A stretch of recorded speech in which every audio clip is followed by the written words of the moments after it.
Hello students, कैसे हो आप सब? उम्मीद करता हूँ बहुत अच्छे होंगे। तो शुरू करते हैं आज का वीडियो। आप कलम और कॉपी लेके बैठ जाइए। आज हमारे साथ ही लिखिए, पढ़िए। बिल्कुल थ्योरेटिकल टॉपिक है आज का भी, इसके पहले वाले वीडियो की तरह। हमने इसके पहले वाले वीडियो में आइडियल सॉल्यूशन के बारे में पढ़ा। तो स्वाभाविक तौर पे आज का क्या टॉपिक है हम लोग का? हाँ, बिल्कुल नॉन आइडियल सॉल्यूशन, अनादर्श विलयन आज का टॉपिक है। तो टॉपिक बनाइए आप, अनादर्श विलयन, non ideal solution. Non ideal solution के बारे में कुछ भी लिखने से पहले थोड़ा सा ध्यान दीजिए आइडियल सॉल्यूशन के बारे में। तो आपको याद होगा आइडियल जो सॉल्यूशन है इसमें तीन बातों को हमने नोटिस किया। पहली बात, तीन डेफिनेशन था, ओबे रॉड लॉ का पालन करता है। दूसरा, डेल्टा V जो मिक्सिंग था इक्वल टू 0 था। तीसरा, डेल्टा H जो मिक्सिंग था, इंथैल्पी था, चेंज इन इंथैल्पी, वो भी शून्य था। और चौथा, घटकों के बीच में जो लगने वाला बल था FAA equal to FBB equal to FAB। ये चार बातें आइडियल सॉल्यूशन के बारे में। रॉड्स लॉ का पालन करेगा, घटकों को मिलाने के बाद जो बल में चेंज 0 होगा, डेल्टा H जो है मिक्सिंग वो भी शून्य होगा। मतलब जब घटकों को मिलाएंगे तो उसमें ना तो उत्सर्जित होगा ना अवशोषित होगा। और जो घटकों के बीच का जो अंतराण्विक बल है, तो हम लोग ये समझने की कोशिश करते हैं कि नॉन आइडियल सॉल्यूशन क्या है। तो अगर राउल्ट का नियम के पालन करे सॉल्यूशन तो आइडियल, तो न करे तो non ideal. Simple. That solution definition होगा,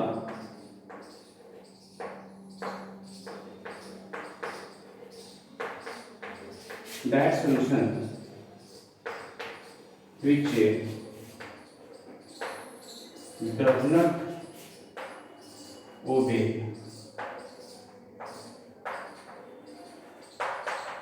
Rod's law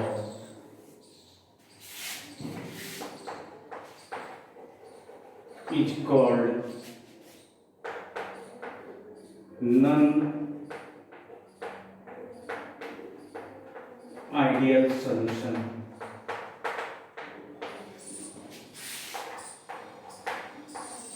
वह विलयन जो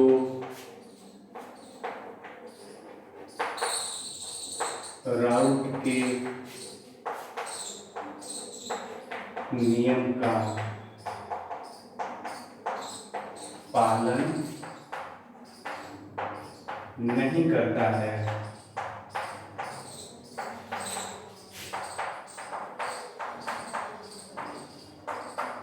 अनादर्श विलयन कहलाता है।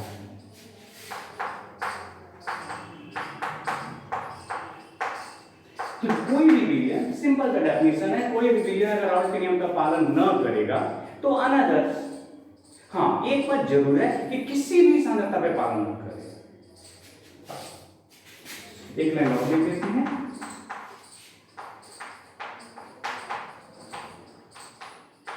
अनादर्श विलयन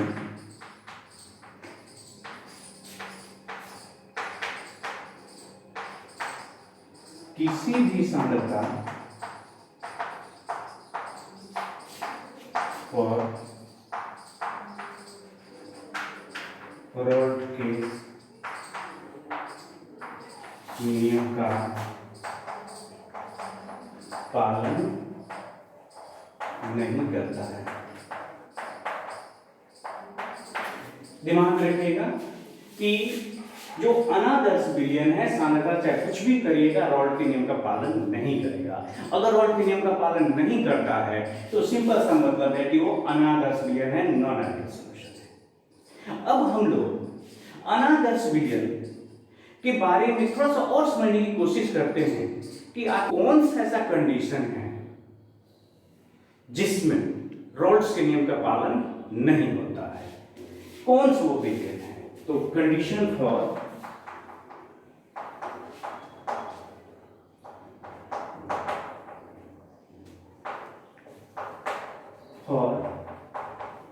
नॉन आइडियल सॉल्यूशन, अनादर्श विलयन के लिए शर्त है।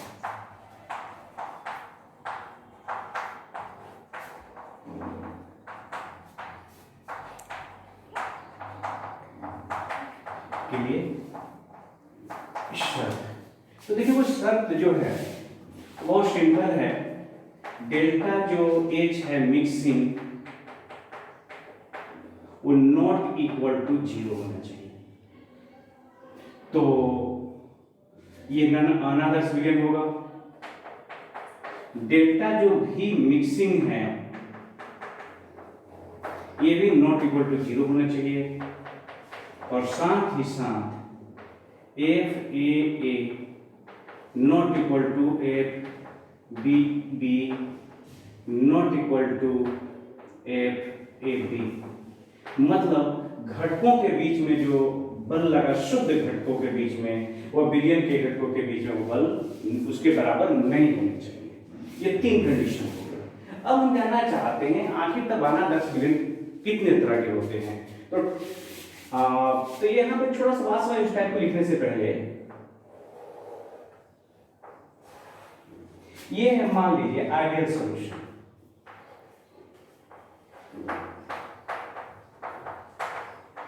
आइडियल सॉल्यूशन मान लीजिए इस पाथ से होकर गुजरता है, रॉल्ट के नियम का पालन करता है, रॉल्ट लॉ। तो जो कि नॉन आइडियल सॉल्यूशन अगर रॉल्ट के नियम का पालन नहीं करेगा तो तब 2 स्थिति होगी, या तो इसके ऊपर जाएगा या उसके नीचे जाएगा। जब इस रास्ते से होकर नहीं गुजरेगा, इस रूल का पालन नहीं करेगा, यहां से नहीं गुजरेगा तो ऊपर से गुजरेगा या नीचे से। तो अगर ऊपर से होकर गुजरा तो इसको बोलते हैं कि विचलन हो गया, इस रास्ते से न जाके तो विचलित हो गया, लेकिन धनात्मक विचलन हुआ, ये पॉजिटिव डेविएशन कहलाता है।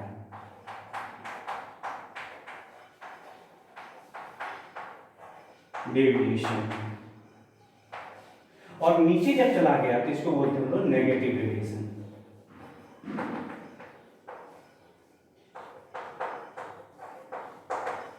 इसका मतलब कि अगर विलयन आदर्श है तो इस रास्ते से चलेगा, रॉल्ट के नियम का ये पालन करेगा, ये रॉल्ट्स लॉ है,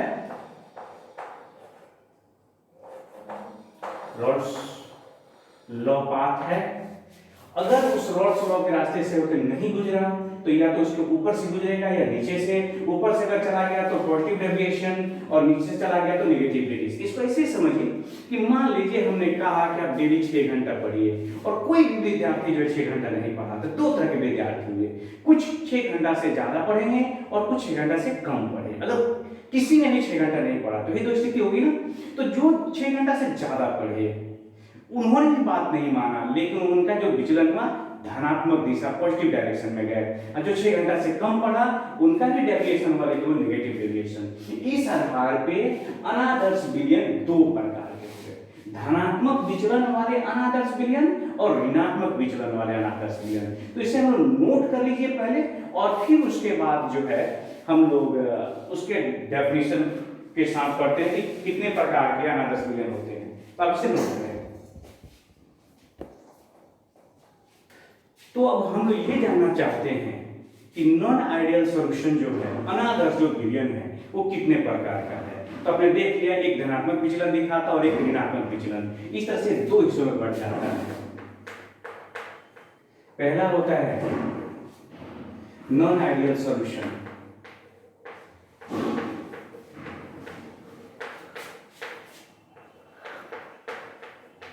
और पॉजिटिव डेविएशन।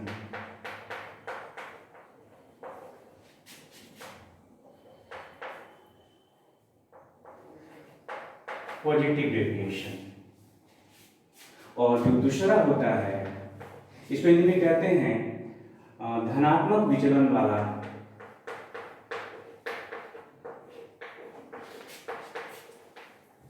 विचलन वाला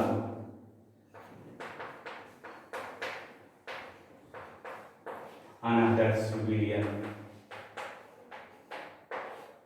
और दूसरा है non ideal solution of negative deviation. आप समझ गए, ऋणात्मक विचलन वाला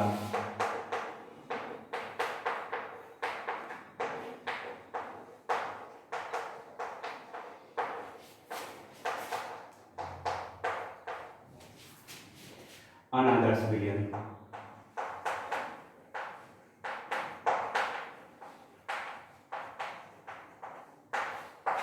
तो देखिए अनादर्श विचलन दो प्रकार के हो गए स्टूडेंट्स, धनात्मक विचलन दिखाने वाला और ऋणात्मक विचलन दिखाने वाला।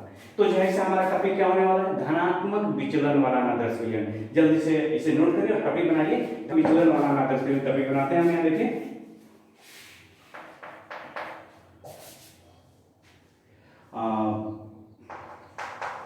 नॉन आइडियल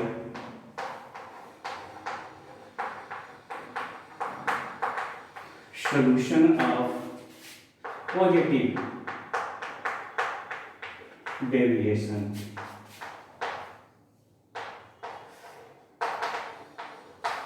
धनात्मक विचलन वाला अनादर्श विलयन। तो देखना बहुत सिंपल सा डेफिनेशन है। वह अनादर्श विलयन जिसका वाष्प दाब जो राउल्ट के नियम से वाष्प दाब होना चाहिए उससे ज्यादा हो जाए। राउल्ट के नियम से जो अनुमानित वाष्प दाब है अगर उसकी अपेक्षा भी ज्यादा हो गया तो उसको बोलते हैं धनात्मक विचलन वाला अनादर्श विलयन। वह विलयन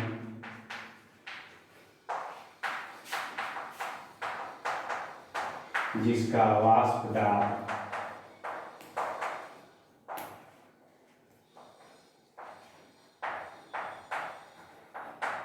राउल्ट के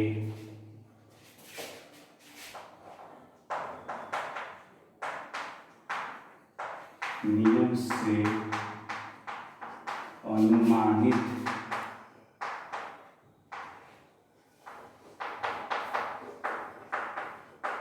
वाष्प दाब की अपेक्षा अधिक हो। आप समझ पा रहे हैं मैं क्या लिख रहा हूं? हम कह रहे हैं कि ऐसा विलयन जिस विलयन का वाष्प दाब जो राउल्ट के नियम से जो वाष्प दाब होना चाहिए उससे भी ज्यादा हो जाए। माने जो उम्मीद करते हैं जो आइडियल सॉल्यूशन के लिए कि ये वाष्प दाब हाइपर प्रेशर होना चाहिए अगर उससे भी ज्यादा हो गया तो उसका नाम है non ideal solution of positive deviation, धनात्मक विचलन वाला अनादर्श विलयन। तो धनात्मक विचलन वाले अनादर्श विलयन के लिए किस शर्तें हैं और वो शर्त इसके लिए ये है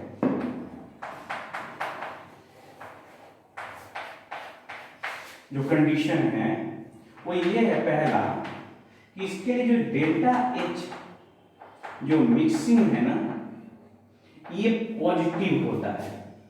मतलब आप कह सकते हैं कि डेल्टा एच जो मिक्सिंग है वो पॉजिटिव है। इसका मतलब ये हुआ कि ऊष्मा जब आप घटकों को मिलाते हैं तो ऊष्मा का क्या कर लेता है, अवशोषण कर लेता है। क्योंकि आपने अभी कहा कि डेल्टा एच जो मिक्सिंग है अगर नॉट इक्वल टू जीरो है तो नॉन आइडियल सॉल्यूशन। तो दो शर्तें हैं, या तो पॉजिटिव होगा नहीं तो नेगेटिव होगा। अरे आपको याद है ना अगर x is not equal to zero तो इसके मतलब ये दो मायने निकलते हैं, या तो x is greater than zero या x is less than zero. तो यहां पर भी जब ये धनात्मक विचलन होगा तो पॉजिटिव दिखलाएगा। दूसरी तरह से डेल्टा भी जो मिक्सिंग है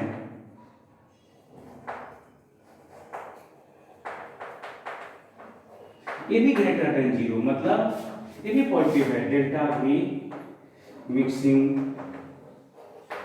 प्लस, इसका मतलब घटकों को जब आपस में मिलाएंगे तो जो विलयन का आयतन होगा वो थोड़ा सा ज्यादा हो जाएगा, किसके तुलना में, तो घटकों के आयतन के तुलना में। और तीसरा जो कंडीशन है इसके लिए,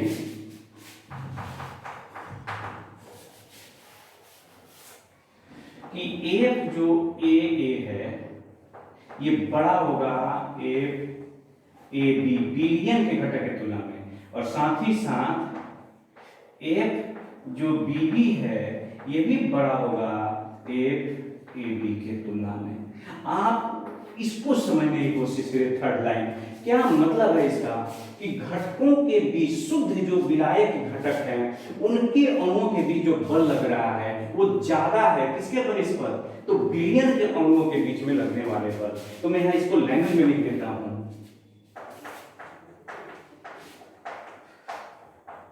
शुद्ध घटकों के अणुओं के बीच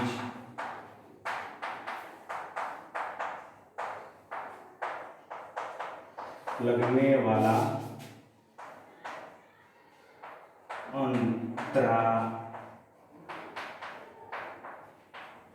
अंतर आणविक बल, अंतर आणविक बल कौन कौन से हैं, या तो एफ ए है या एफ बी बी है। अंतर आणविक बल विलयन के अणुओं के बीच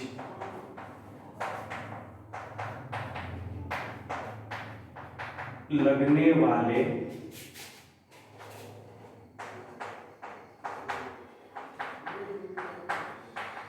इंटरमोलिकुलर अंतराणविक बल, इसको आप कह रहे हैं कि एफ ए बी लिखा हुआ है, एफ ए बी की अपेक्षा अधिक होता है।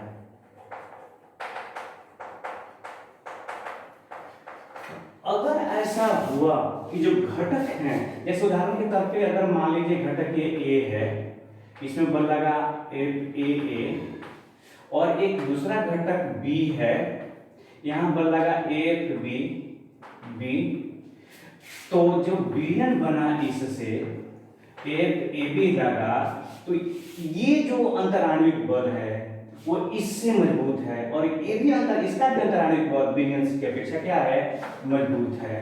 तो अब उस स्थिति में हम समझ लेंगे कि वह विलयन धनात्मक विचलन ही दिखाएगा।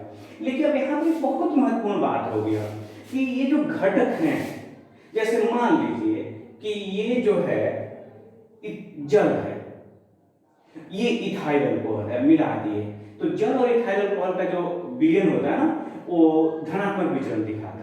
तो आखिर ये ज्यादा जो है वाष्पशील कैसे हो गया, इसके बारे में, और एक छोटी सी बात और समझना है हमें कि जो पदार्थ जितना ज्यादा वाष्पशील होता है उसका जो बॉइलिंग पॉइंट होता है उतनी ही कम होता है। तो बॉइलिंग पॉइंट के बारे में और ये ज्यादा वाष्पशील कैसे हो गया इसके बारे में, और साथ ही कुछ उदाहरण देखते हैं, तब तक आप इसे नोट करिए।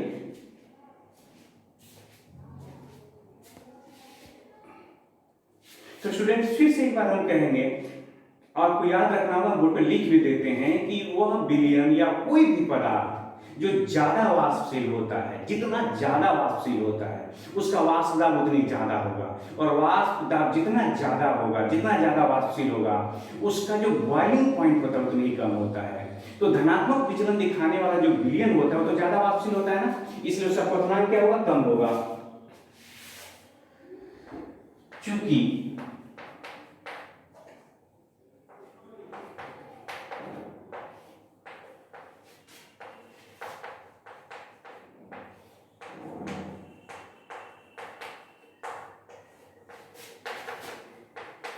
दिखाने वाला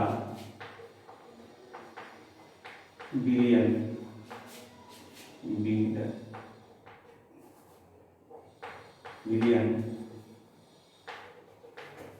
घटकों के अपेक्षा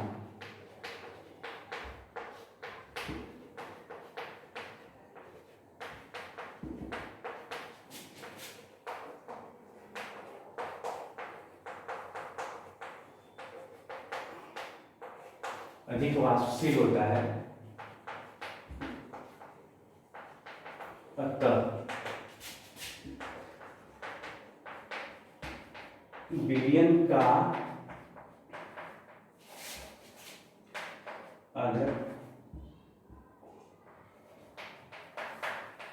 थनांक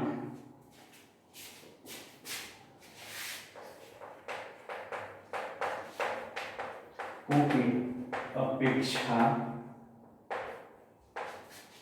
कम होता है। आप याद रखिए, higher the volume, higher the vapour pressure,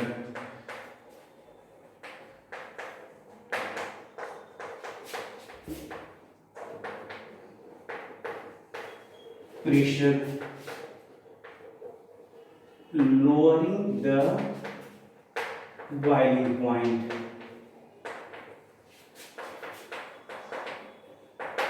जितना ही ज्यादा वेपर प्रेशर होगा बॉइलिंग पॉइंट उतनी ही कम होगा। इसे हम लोग एक छोटे से इसका जो व्यवहारिक स्वरूप है उसको जरा समझने की कोशिश करते हैं, फिर उसके बाद हम देखते हैं कि क्यों ये ज्यादा वाष्पशील हो जाता है और इसके एग्जाम्पल। अब ऐसा करते हैं कि आपने यहां जल दिया, यह है शुद्ध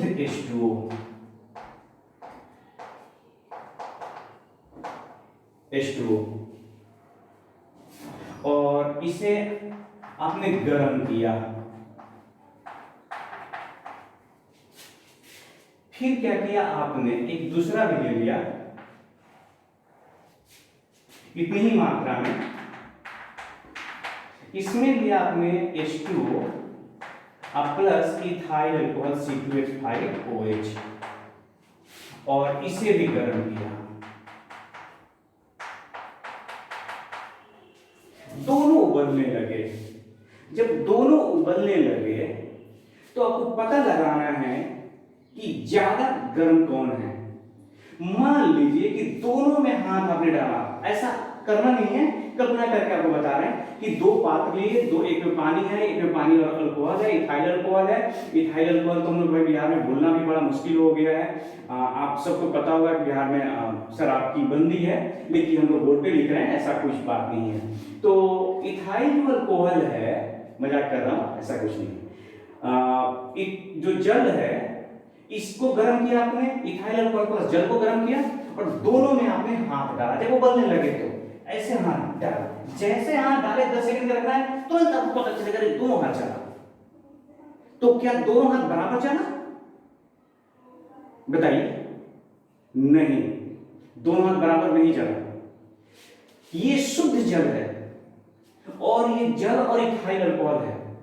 और अभी मैं आपको बता रहा हूं, अभी मैंने बताया, आगे लिखेंगे भी, ये धनात्मक विचलन दिखाता है, मतलब ये ज्यादा वाष्पशील है। तो ज्यादा वाष्पशील है, इसका मतलब कि ये जल्दी जल्दी वाष्प बन रहा होगा तो जल्दी उबलने लगा, और ये तो शुद्ध जल है तो 100 डिग्री सी पर उबलेगा। इसका मतलब ये 100 डिग्री सी तक गर्म है और ये 100 डिग्री तक गर्म नहीं है, उसके तुलना में कम है। इसका मतलब दोनों में हाथ किसमें ज्यादा जलेगा? इसमें ज्यादा जलेगा और इसमें हाथ कम जलेगा और इसमें अधिक जलेगा।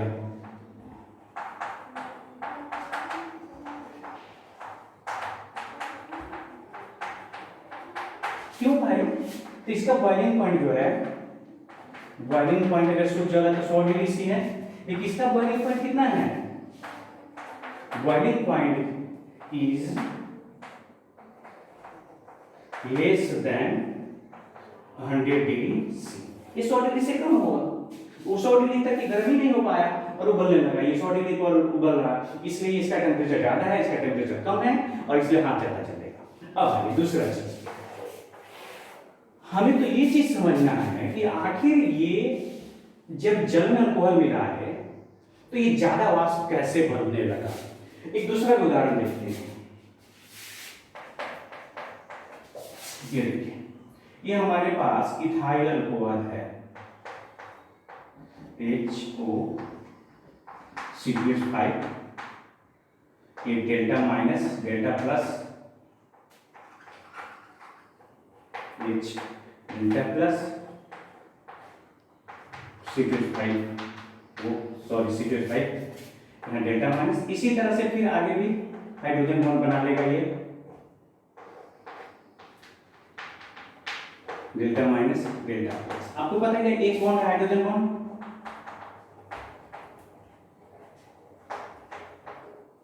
हाइड्रोजन बॉन्ड है। अगर आप इसमें एसीटोन मिला दें,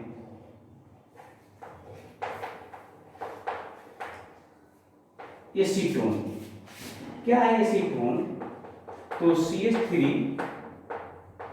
एक्चुअली डाइमिथाइल कीटोन के एसीटोन कहते हैं। तो जब आप इथाइल अल्कोहल में एसीटोन मिला दें, H2O मिला दें, तो होता क्या है कि जो बंधन बॉन्ड है ये बॉन्ड टूट जाता है, इसके बीच में ये आ जाता है और इसलिए हाइड्रोजन बंधन को ये वीकन कर देता है, कमजोर कर देता है, तोड़ देता है और जिसके कारण क्या हो जाता है कि ज्यादा वाष्पशील हो जाता है। तो याद रखिए, जो आपको यहाँ समझने वाली बात है कि जब धनात्मक विचलन क्यों ज्यादा वाष्पशील हो रहे हैं, तो जो विलायक में जब विलय मिला रहे हैं तो विलायक के जो अणु हैं, अंतर आणविक बल है, उसको कमजोर कर दे रहा है उसमें विलय मिलकर। जब कमजोर हो गया तो तेजी से वाष्प बनने लगता है। तो आप लिख सकते हैं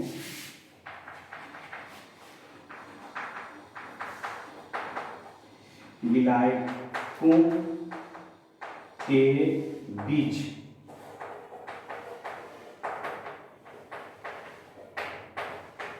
लगने वाले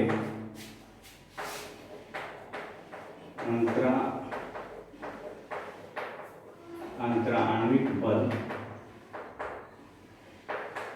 को विलय के अणु उनके बीच में आकर, जो बल लग रहा है उनके बीच में आकर,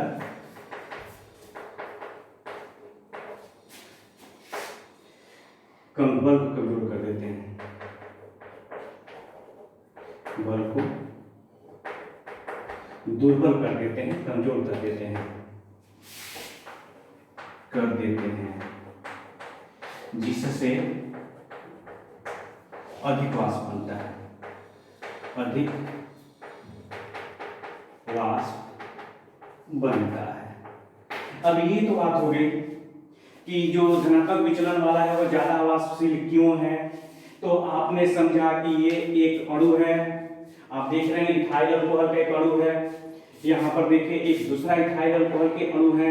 इथाइल अल्कोहल के बीच में आपने एसीटोन मिला दिया, एसीटोन आया और ये दोनों बंधनों को कमजोर कर दिया।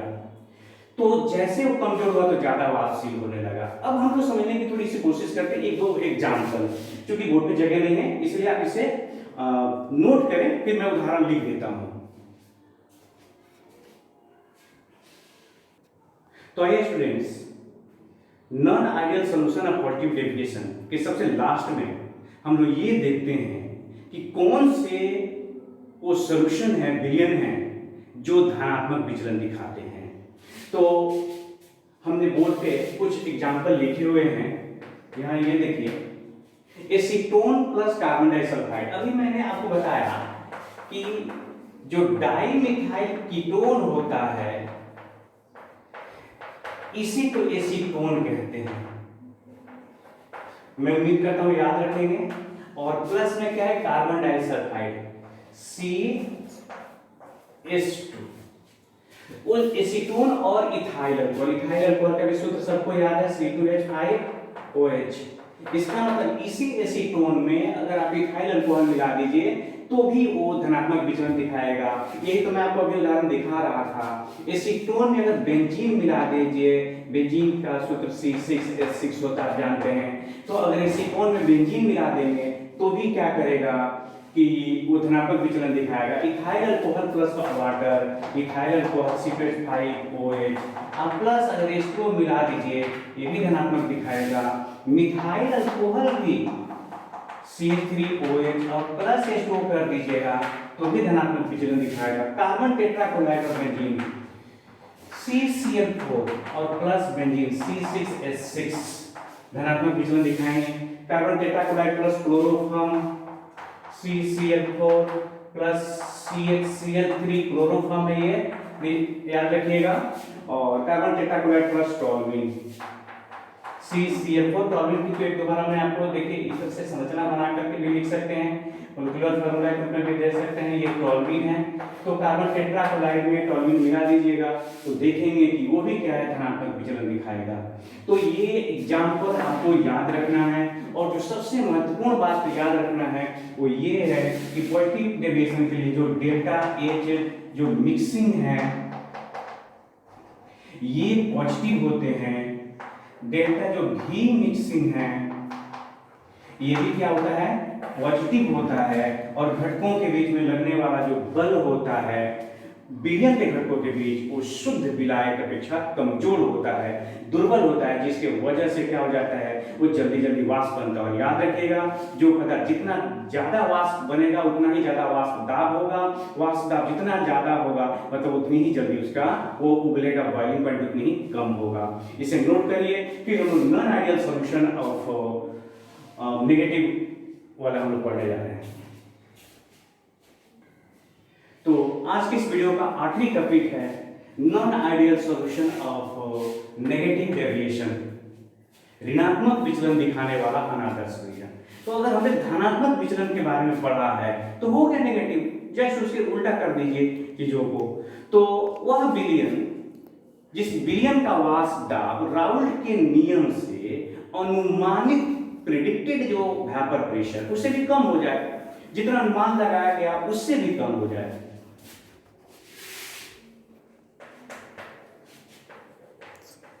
वह विलयन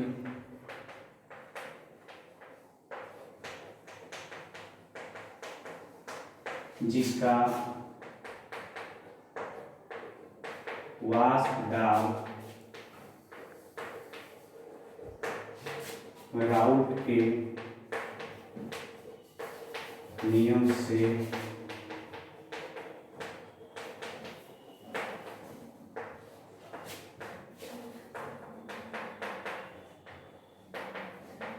वाष्प दाब के अपेक्षा भी कम हो, अपेक्षा कम होने की अपेक्षा कम हो, उससे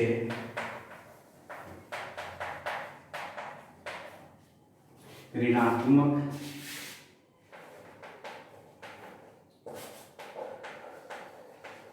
विचलन वाला अनादर्श विलयन कहते हैं। तो वह विलयन जिसका जो वेपर प्रेशर है, वाष्प दाब है, और राउल्ट का जो नियम है उस नियम के अपेक्षा क्या हो जाए, कम हो जाए, कम पड़ जाए, तो उसको क्या कहेंगे हम लोग, negative non ideal solution of negative deviation. अब अगर इसके लिए भी सेम वे में अगर हम लोग शर्त लिख दें, कंडीशन इसके लिए भी एकदम सेम टू सेम है कंडीशन कि कौन से शर्त पे, तो पहला ये है कि जो डेल्टा H जो मिक्सिंग है ए भी नॉट इक्वल टू जीरो, तो नॉट इक्वल टू जीरो का मतलब कि लेस देन ये जीरो हो जाएगा, मतलब आप लिख सकते हैं इसको इस तरह से कि डेल्टा H मिक्सिंग इसका वैल्यू आ जाएगा नेगेटिव। इसका क्या मतलब हुआ कि जब घटकों को आपस में मिलाएंगे तो ऊष्मा का क्या होगा, उत्सर्जन हो जाएगा, घटकों को आपस में मिलाएंगे ऊर्जा का उत्सर्जन को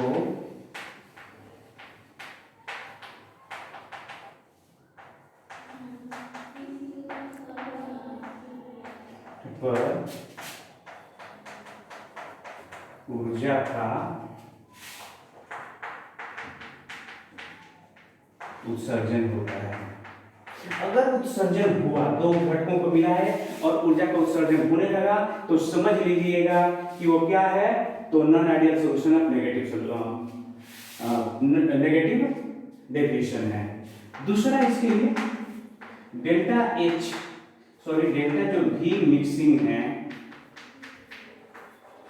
वो भी लेस देन जीरो, नेगेटिव है, डेल्टा भी मिक्सिंग नेगेटिव आ गया। इसका क्या मतलब हुआ कि जब घटकों को आपस में मिलाए तो जो विलयन है उसका आयतन घट गया। आपको सोचना होगा इस चीजों को। दो पदार्थ आपने मिलाया, मान लीजिए घटक ए है 100 ml, ये ए है, ये बी है और ये भी 100 ml है, तो दोनों को मिलाने के बाद ये 200 नहीं हुआ बल्कि 200 ml से क्या हुआ, कम हुआ। अगर कम हुआ 200 ml से कम, अगर कम हुआ तो ये जाकर के नेगेटिव डेरिवेशन वाला सॉल्यूशन कहलाएगा, अदरवाइज नहीं। और तीसरा शर्त तो आप समझ ही रहे हैं, एफ ए जो है वो दुर्बल होगा एफ ए बी से, और उसी तरह से ए जो बी बी है ये भी होगा ए बी से। इसका मतलब क्या हुआ कि घटकों के बीच में जो बल लगा, विलयन के घटकों के बीच में, वो शुद्ध विलायक की अपेक्षा क्या हुआ, प्रबल हुआ। अर्थात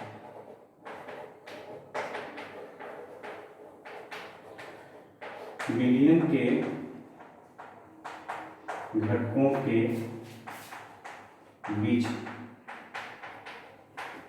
लगने वाला अंतराण्विक बल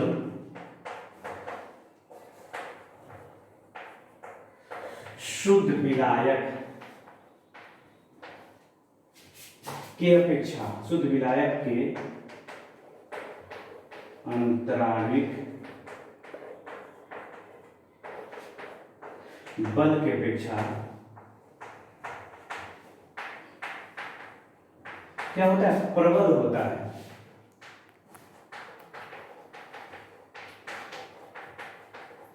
अब यहां पर एक फिर बात नोटवर्ती आ गया कि आखिर जब दो घटकों को इसको मिला है तो इसमें जो ए बी बना तो ये ज्यादा प्रबल कैसे हुआ। तो सिंपल से जैसे वो बंधन टूट रहा था, इसमें बंधन जुड़ जाएगा, बिल्कुल अपोजिट सोचना है दोनों के बारे में। तो आप इतना नोट करिए, फिर इसके कुछ एग्जांपल्स मैं लिख देता हूं।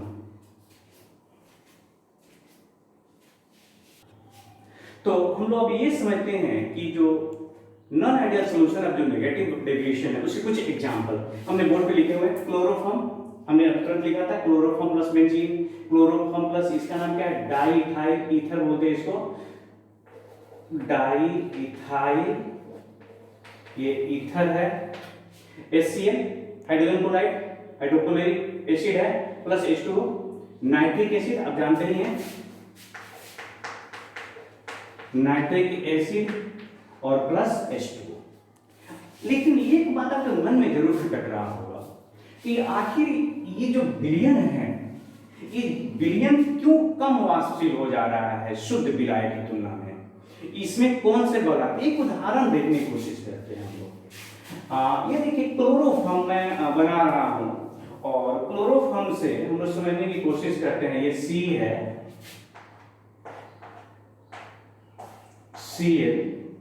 Cl और ये Cl है, H क्लोरोफॉर्म है, क्लोरोफॉर्म।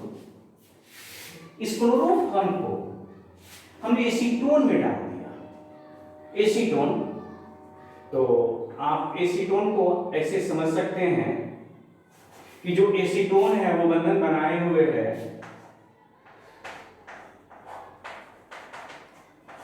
ये एसीटोन है। अभी इसको ऐसे हमने लिखा हुआ था, इसको ऐसे लिख दिया हम, एसीटोन में डाल दिया। अब ये देखिए कि यहां पर ये डेल्टा प्लस होगा और ये डेल्टा माइनस होगा। अब इनके बीच में ये एक बंधन बन गया, एक बॉन्ड। तो जब ये अलग अलग था तो इनके बीच में किसी तरह का कोई बल नहीं लग रहा था, ये केवल वैन डर वाल बल से या आप कहें डाइपोल डाइपोल इंटरेक्शन था। लेकिन जैसे ही वो आपस में आपने मिला दिया, इनके बीच में एक अतिरिक्त बॉन्ड बन गया, हाइड्रोजन बॉन्ड। ये हाइड्रोजन बॉन्ड क्या किया, मॉलिक्यूल्स को पकड़ लिया, जकड़ लिया। है। अब इसको वाष्प बनने से क्या कर रहा है, रोक रहा है। तो विलयन जो है कम वाष्पशील हो गया। इसके तुलना में ये जो क्लोरोफॉर्म है इसके तुलना में भी कम वाष्पशील हुआ। और डाई एसीटोन, जो एसीटोन है, डाई मिथाइल जो कीटोन है, एसीटोन जिसको कहते हैं, उसके तुलना में ये कम वाष्पशील हो गया। और इसीलिए यहाँ पर ये जो वाष्प दाब घट गया। अब वाष्प दाब घट गया मेरा क्या मतलब, जैसे ही वाष्प दाब घटा तो आप क्या कहेंगे बॉइलिंग पॉइंट के बारे में, कि बॉइलिंग पॉइंट बढ़ गया।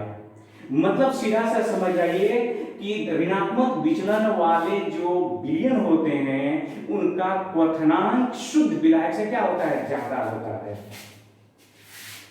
तो एक बात नोट में लिख लेते हैं हम लोग, ऋणात्मक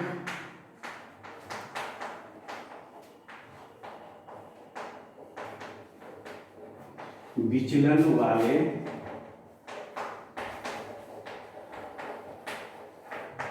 अनादर्श विलयन का क्वथनांक शुद्ध विलायक के अपेक्षा क्या होता है, अधिक होता है। कोई कहती क्यों अधिक होता है, तो lower the vapour pressure higher the boiling point लिख सकते हैं। हाँ, क्यों ऐसा हो रहा है, तो lowering the VP vapour pressure lowering higher the BP, vapour pressure जितना ही कम होगा बॉइलिंग पॉइंट उतनी ही ज्यादा होगा। मैं उम्मीद करता हूं कि आज का वीडियो आपको समझ में आया होगा। बिल्कुल थ्योरेटिकल था, लेकिन ऑब्जेक्टिव पॉइंट ऑफ व्यू से, कंपैरेटिव पॉइंट ऑफ व्यू से बहुत ही महत्वपूर्ण वीडियो था। आप इसे देखेंगे, जहां पर आपको लगे कि कोई समस्या है तो कमेंट करके मुझे कमेंट बॉक्स में बताएंगे कि क्या दिक्कत है। फिर हम लोग अगले वीडियो के साथ एक नए टॉपिक के साथ मिलेंगे। तब तक अपना ध्यान रखिए। जय हिंद, जय भारत।